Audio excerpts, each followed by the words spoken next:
Good morning, everybody. This is actually take two for me, so hopefully it will take. I don't know what happened. You know how it is with my camera on this phone. It's not the greatest in the world. So, but yeah.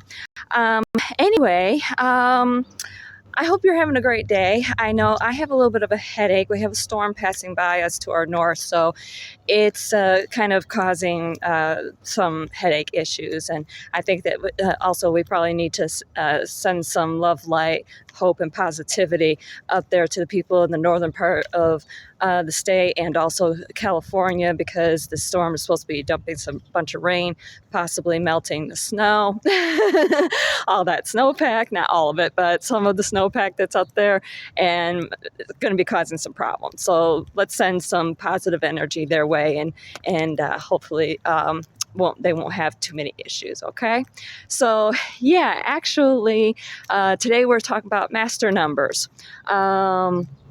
Last night, actually, it's kind of funny. I had woken up at 11:22. I thought I'd throw that in there, and immediately, and I know I had mentioned it yesterday with it, and it's supposed to have 11:22 is supposed to have special significance for me, and immediately I thought that what actually came to mind was the traditional meaning of 11:22 with finding balance, but unfortunately, it wound up not being the case.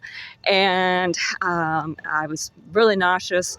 I tried to go out to work last night. I got as far as the stop sign, turned around, came back. But I was able to get a bunch of work done on the computer, so definite positive there. So master numbers. So yeah, signs, there you go. And master numbers. Okay, I know. Headache, frazzled brained a little bit today. So anyway, the master numbers are basically your single digit numbers doubled. Okay, so 11, 22, 33, 44, 55, 66, 77, 88, and 99. Okay, hope you got that. And then when it comes to the master numbers, there's two different schools of thought. Okay, there's traditional thought and I guess you could say more modern train of thought. Okay, so we're going to start off with the traditional thought, and with that, it's the belief that the only true master numbers are 11, 22, and 33. Okay, and generally, they are dealing with your birth chart. Okay, if you find 11, the number 11 in your birth chart, and we're talking in your numerology birth chart, or even your astrological birth chart, with the latitudes and longitudes and so forth. If you find that number in your birth chart, which with mine, it's all over the place. Born the 11th month on the 11th day. Even 74 adding up to 11, even my time of birth adds up to 11. Basically, what we are visionaries. We see the greater picture in things, and we see how the world could be. Okay, we had this big vision of how great the world could be, very peaceful and so forth. 22, if you have that in your birth chart, that means you're the architect. You're the project builder. You probably find yourself taking on projects and seeing them done to completion. Okay, a lot of that happening. And I know somebody who is a 22, and yeah, constantly, a lot. So, but yeah.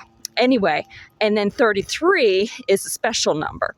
33s are the people who in their previous lives have mastered the 11 and the 22 and are able to bring those together and actually bring peace to the world.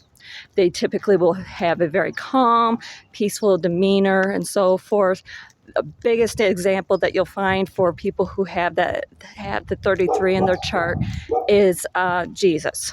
And the reason why, not just because he was the peace bringer and so forth, it's because of the age that he died. He died at the age of 33. Okay, so when it comes to the other numbers, there you can look at it in one of two ways. You could either keep that number, and it's going to depend on what resonates with you. Okay, always go with what resonates with you, no matter what it is during your spiritual journey or anything in life, really. Anyway, whew, a little bit out of breath there.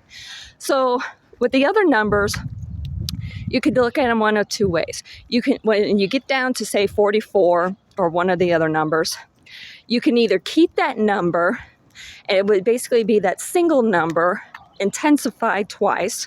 So in the case of 44, you would have double stability in whatever part of your chart it's showing up as. Or you can still reduce it down to the single digit number, and then that's your number. So in the case of 44, it gets reduced down to 8, and it can be you're going to have abundance in your life. Or you can look at it as both at the same time. You have double stability and abundance. Okay, so I hope that makes a lot of sense. But when it comes to the other three numbers, the 11, 22, and 33, they do not get reduced down when it comes to like your birth chart, or if you're adding something up or something like that. The only time it is reduced down is when you're working on your numerology calendar, which we talked about last week.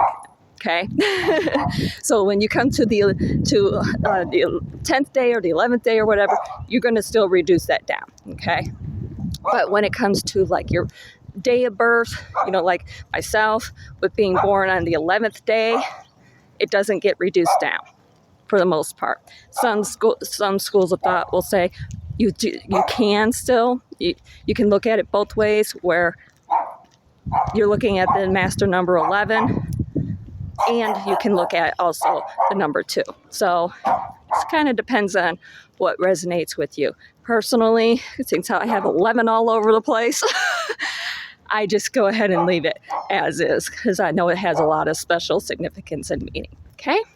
So hopefully that is helping. I can't really see, but I think I might be running out of time, or I have run out of time or something. So hopefully with the storm passing overhead, I'll be a little bit better tomorrow. I was thinking about talking about the different aspects of numerology chart, your birth chart. Excuse me. But I got to do, I need a little refresher first. So we'll see what happens. Okay? I love you all. Talk at you soon. Mwah.